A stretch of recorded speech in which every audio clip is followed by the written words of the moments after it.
Now this recipe is a good way of using up leftover potatoes, and it also uses up some of the wild garlic leaves that I picked the other day. And again, this is one of my favourite spring wild foods. Now for it you're actually going to need your potato masher, because we're going to mash up some of those leftover potatoes and we're going to make some potato cakes with wild garlic and a little bit of bacon added in.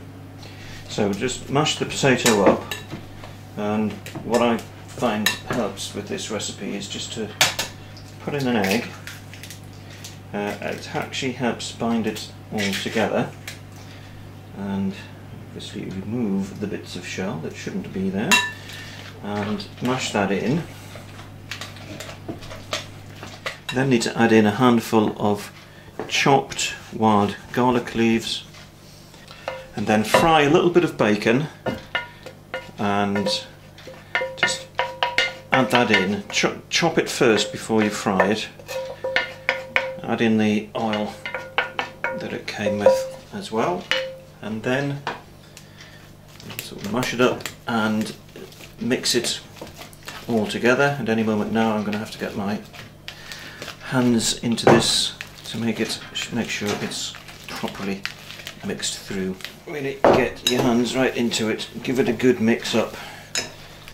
Now put some oil into a frying pan and heat it up, then add in your potato cakes.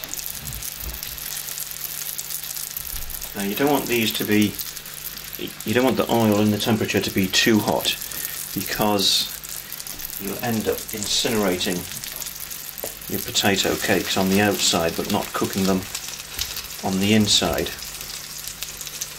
and that means you'll have extra hot on outside and rather cold inside. Now after a couple of minutes, check how they're doing underneath. If they're nicely browned, you turn them over.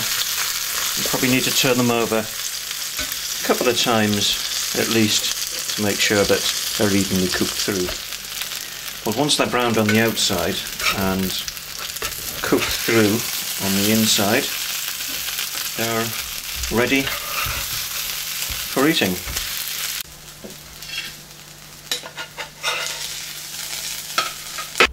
Well, this is the final product, and this is the moment of truth.